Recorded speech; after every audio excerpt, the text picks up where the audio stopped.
سب سے پہلے طلال چودھری صاحب، آپ کو میں سنوانا چاہتا ہوں کہ جو چیف منسٹر ہیں بلوچستان کے، انہوں نے تو واضح طور پہ شک کا اظہار کر دیا ہے، بلکہ ان کو یقین ہے، وہ کیا کہہ رہے ہیں سنیں۔ اس واقعے کی بڑی ایویڈنس تھی ہمارے پاس کہ اجت دیول جو ہے، جو انڈین NSA ہے، he was planning some thing in Balochistan, اور وی ور ناٹ ایکسپیکٹنگ کہ بزدل جو ہے وہ بچوں پہ پلان کرے گا۔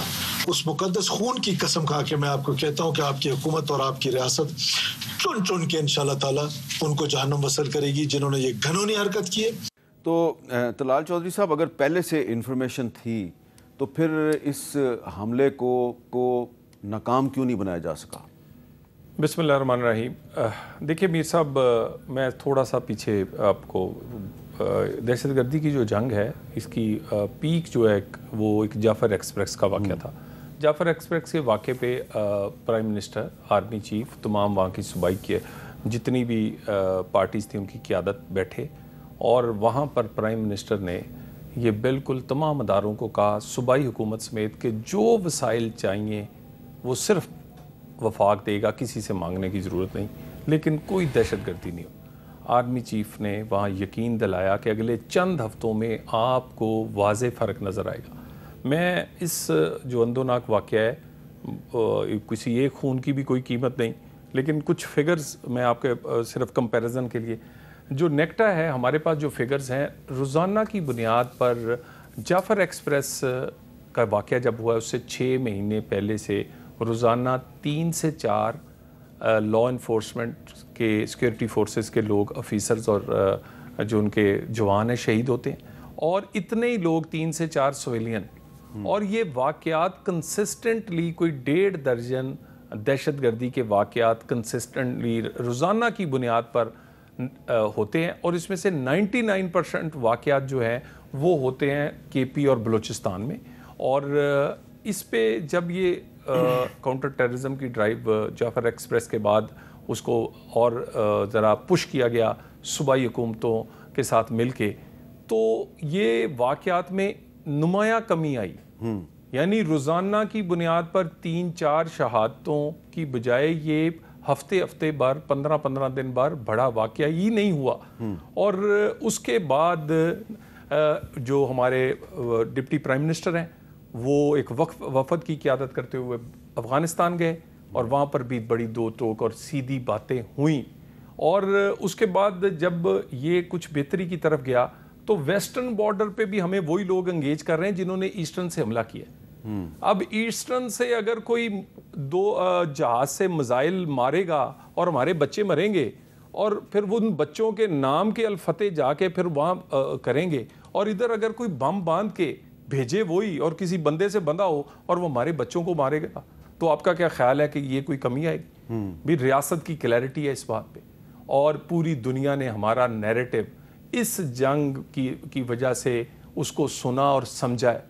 ہم پرامن لوگ ہیں، ہماری زمین بالکل دہشت گردی کے لیے استعمال نہیں ہوتی اور کسی جگہ نہیں ہے، لیکن کسی کی بھی ہوگی تو ہمارے بچے ہوں یا جوان، ہم ان کے پیچھے تک جائیں گے اور جا رہے ہیں۔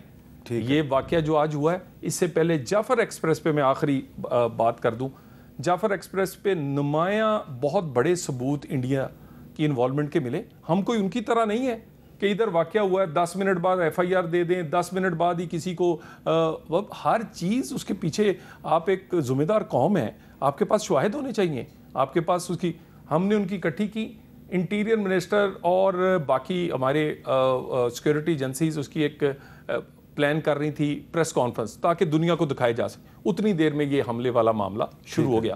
وہاں پر بہت سارے ہمارے پاس ثبوت موجود ہیں، یہ بھی پراکسیز ہیں۔ آپ پراکسی کے ساتھ، ظاہری بات ہے پراکسی نے کیا ہے، پراکسی کے ساتھ، اب دیکھیں میں آپ کو کئی ایسی چیزیں دیتا ہوں کہ وہاں پر وہ را کے جو اکاؤنٹس مینیج کرتے ہیں یہ ٹویٹر کے، وہ کئی دفعہ ایک دن پہلے لکھ دیں گے کہ صبح بلوچستان، گڈ مارننگ میاں والی، اور میاں والی میں واقعہ ہو جائے گا بات یہ ہے، یہ ساری چیزیں، ہاں بالکل کلیئرٹی ہے۔ ایک اچھی چیز یہ ہے کہ افغانستان کے ساتھ ایک ملاقات چائنا میں ہوئی ہے، ہم چاہتے ہیں کہ ذمہ دار قوموں کی طرح ہی بات چیت سے مسئلہ حل ہو۔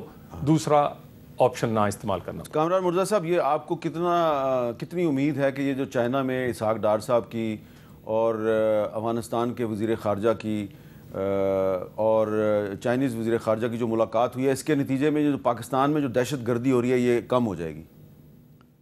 ہاں، ایسا ہے کہ پہلے تو اس واقعے کی مذمت ہم سب کرتے ہیں. کوئی بھی اس میں جو کوئی انسان کا اگر کوئی بچہ ہے تو وہ اس طرح کے واقعات نہ کر سکتا ہے اور نہ اس کو کوئی اچھا سمجھے گا.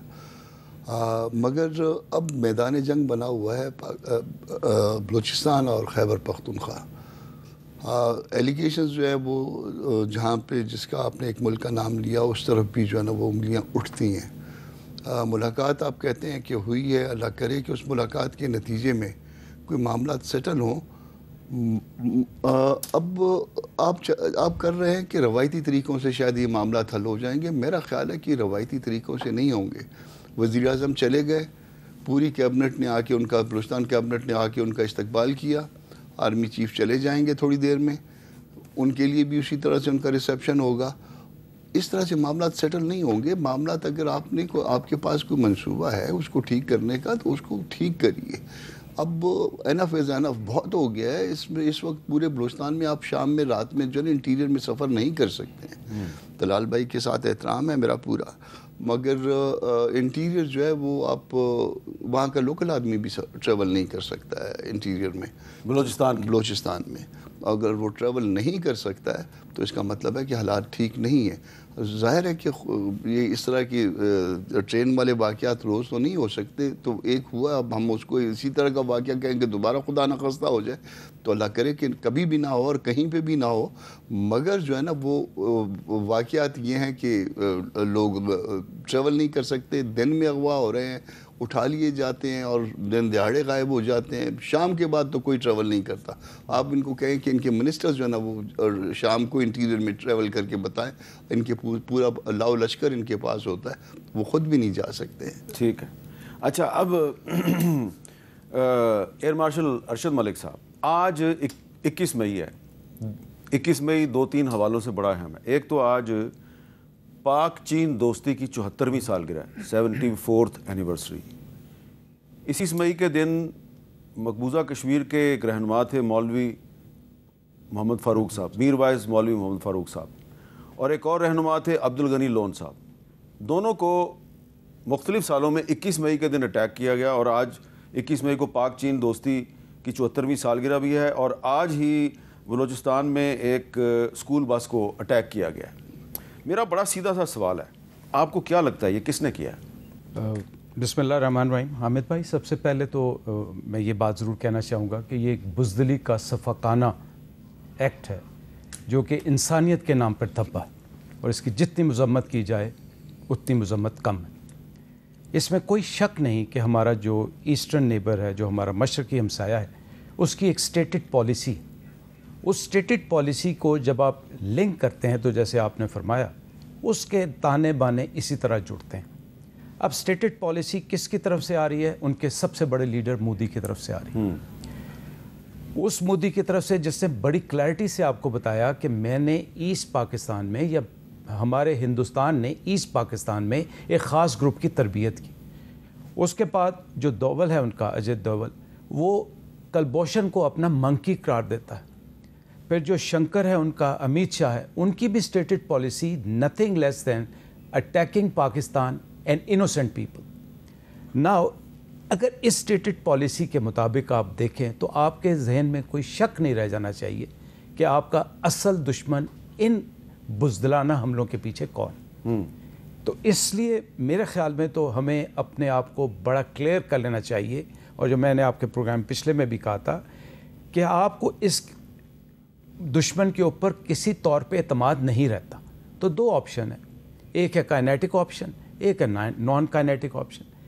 میرے خیال میں جس طرح کا پاکستان ایک رسپانسبل کنٹری ہے، جو ابھی تک آپ نے پورٹرے کیا کہ آپ کو رسپانس تو آتی ہے، لیکن آپ اس سے پہلے دوسری آپشن ایگزاسٹ کرنا چاہتے ہیں جو کہ کرنی چاہیے. سو آپ کے سوال کے جواب میں کوئی کنفیوژن نہیں ہے کس طرف سے آ رہا ہے، کس کی سٹیٹڈ پالیسی ہے، کون کس ایجنڈے پہ اس کو پھیلا رہا ہے، اور ہمارا ریسپانس کن لائن پہ ہونا چاہیے.